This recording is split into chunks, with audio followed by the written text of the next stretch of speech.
3025 இணையம் மனிதர்கள் எப்படி பயன்படுத்துவார்கள்? 1000 ஆண்டுகள் கழித்து 3025 இணையம் இன்டர்நெட் என்பது இன்றையதை விட முற்றிலும் மாறுபட்ட ஒரு பரிணாமத்தை அடைந்திருக்கலாம். மனிதர்கள் அல்லது மனிதர்களின் பரிணாம வடிவங்கள் எப்படி தகவல் தொடர்பு மற்றும் டிஜிட்டல் உலகத்தை அனுபவிக்கின்றனர் என்று கற்பனை செய்து பார்ப்போம். டிஜிட்டல் மனதுடன் இணைப்பு, மூளையில் நேரடி இணைப்பு, கணினிகள், ஸ்மார்ட் போன்கள், விசைப்பலகைகள் எல்லாம் வரலாற்று பாடமாகி இருக்கலாம். மனிதர்கள் தங்கள் சிந்தனைகளால் நேரடியாக தகவல்களை அணுகலாம். எண்ணங்களால் தேடுதல், கூகுள் சர்ச் என்பதற்கு பதிலாக மனதில் ஒரு கேள்வி கேட்பதே போதும், பதில் உடனடியாக உள்ளே வந்து சேரும்.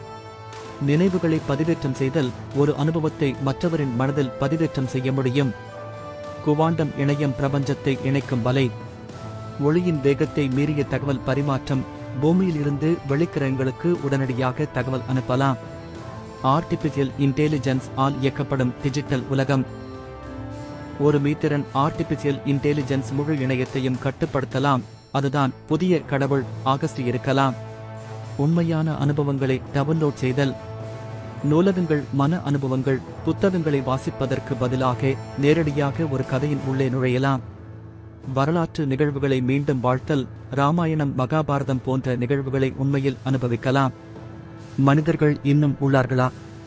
உடல் இல்லாத மனிதர்கள் தங்கள் உணர்வுகளை கணினிகளில் பதிவேற்றி டிஜிட்டல் உலகில் வாழலாம். ஆர்டிபிஷியல் இன்டெலிஜென்ஸ் இணைந்த மனிதர்கள் மற்றும் ரோபோக்கள் ஒரே சமூகத்தில் இணைந்திருக்கலாம். மனிதர்கள் அழிந்திருக்கலாம்.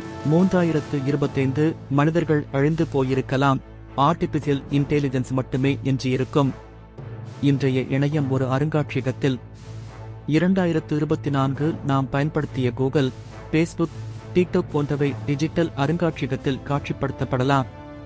எதிர்கால மாணவர்கள் 2020 மனிதர்கள் எப்படி ட்வீட் செய்தார்கள் என்று ஆராய்ச்சி செய்யலாம்.